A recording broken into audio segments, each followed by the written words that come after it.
কাঁঠাল দিয়ে বানানো একটি অন্য রকমের রেসিপি আজ আমি আপনাদের সাথে শেয়ার করব। এটাকে কাঁঠালের পাতা পিঠেও বলা যেতে পারে। নমস্কার, স্বাগত জানাচ্ছি ফ্লেভারস অফ কলকাতায়। সাথে আছে আমি নন্দিনী।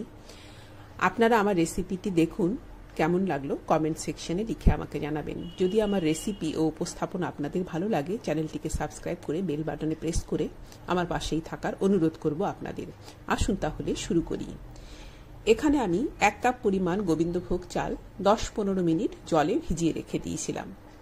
জলে ভেজানোর আগে চাল আমি পরিষ্কার করে ধুয়ে নিয়েছি। এবার একটা স্টেইনারে আমি জল ঝরতে দেব। চালের থেকে জলটা যেন ঝরে যায় সেই জন্য একটা স্টেইনারে রেখে দেব। আর কাঁঠাল দিয়ে বানাবো, সেজন্য কাঁঠাল তো লাগবেই। কাঁঠাল ভেঙে নেওয়ার আগে আমি হাতে ও ছুরির মধ্যে একটু তেল মাখিয়ে নেব, যাতে আঠা না লেগে যায়। অনেক সময় হয় না, বাড়িতে এসে যায় কাঁঠাল, তারপরে ভাঙার পরে দেখা যায় যে কাঁঠালটা শক্ত বা খাজা কাঁঠাল। এই খাজা কাঁঠাল দিয়েই কিন্তু আমার আজকের এই রেসিপি বেশি ভালো হবে। যতটা চাল নিয়েছি বা যতটা চালের পেস্ট হবে ততটা পরিমাণে কিন্তু আমাকে কাঁঠালও নিতে হবে। আমি পরিমাণ করে এখানে কাঁঠাল ভেঙে কাঁঠালের বীজ ছাড়িয়ে নেব। ঘরে থাকা খুব সাধারণ কিছু উপকরণ দিয়ে একটা সুন্দর খাবার আমরা নিজেদের বাড়িতে কিভাবে বানিয়ে নিতে পারি, আমার চ্যানেলে সাধারণত সেই ধরনের রেসিপি আমি আপনাদের সাথে শেয়ার করে থাকি। আপনারা দেখুন, আশা করছি ভালো লাগবে। একটা ব্লেন্ডার জারে গোবিন্দভোগ চাল দিয়ে দিচ্ছি আর জল ছাড়া এটাকে পেস্ট করে নেব। যতটুকু জল না দিলেই নয়, ততটুকু পরিমাণেই জল দেব। এর থেকে বেশি জল কিন্তু দেয়া যাবে না।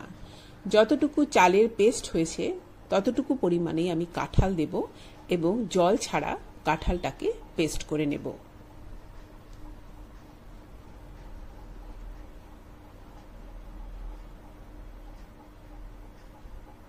কাঁঠাল পেস্ট করে নিয়েছি। এবার আমি একটা ছোট বাটিতে 3টে এলাচ নিয়েছি। এলাচের দানাগুলো ছাড়িয়ে নেব আর হাফ চামচ পরিমাণ চিনি দেব এলাচের দানায়। শিলনোড়ায় বেটে এলাচের পাউডার তৈরি করে নেব।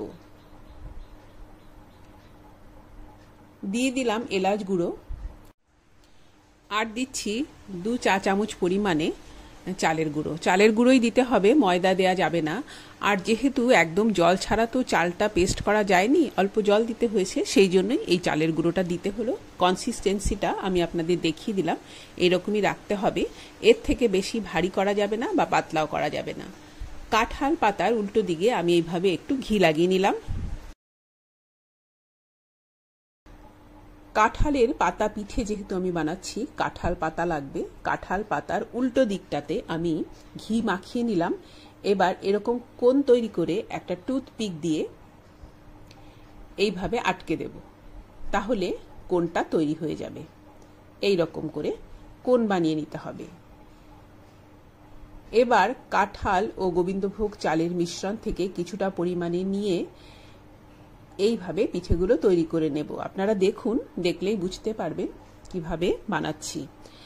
কাঁঠাল আর গোবিন্দভোগ চালের যে মিশ্রণ আমি তৈরি করেছি তার মধ্যে কিন্তু কোনো চিনি দিতে হবে না। আর এটা যেটা দিচ্ছি আমি ভেতরে, সেটা হচ্ছে নারকেলের ক্ষীর। নারকেল আর আখের গুড়, নারকেল ও আখের গুড় দিয়ে আমি ক্ষীর বানিয়ে নিয়েছি। আর ওই নারকেল আখের গুড়ের ক্ষীরের মধ্যে আমি খাজা কাঁঠাল ছোট ছোট করে কেটে কিছু দিয়ে দিয়েছি। মুখে পড়বে, তাতে খেতে ভালো লাগবে। আমি আরও একটা তৈরি করে আপনাদের দেখাচ্ছি, খুবই সহজ। আপনারা একটু দেখুন, তাহলে বুঝতে পারবেন কিভাবে বানানো হচ্ছে।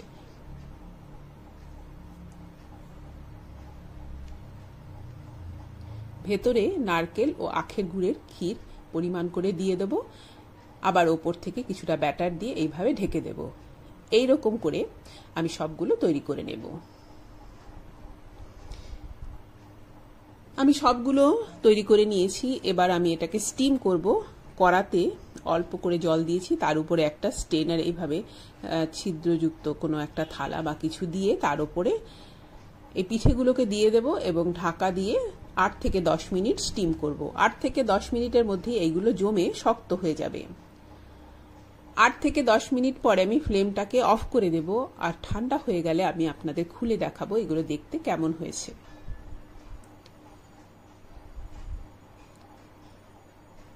দেখুন এই রকম হবে পিঠেগুলো দেখতে। কাঁঠাল পাতার সুন্দর একটা ডিজাইন পিঠের মধ্যে তৈরি হবে, দেখতে কিন্তু খুবই ভালো লাগবে আর খেতে তো ভালো লাগবেই। এই রকম হবে, দেখুন দেখতে কতটা সুন্দর হয়েছে। একটা ভেঙে আমি আপনাদের দেখাচ্ছি, ভেতরটা এরকম হবে। ওপর থেকে যদি একটু ঘি দিয়ে আপনারা পরিবেশন করেন তাহলে খেতে আরো বেশি ভালো লাগবে। তৈরি হয়ে গেল কাঁঠালের পাতা পিঠে। আমি আশা করছি আমার আজকের রেসিপি আপনাদের ভালো লেগেছে। আজ এই পর্যন্তই, ধন্যবাদ।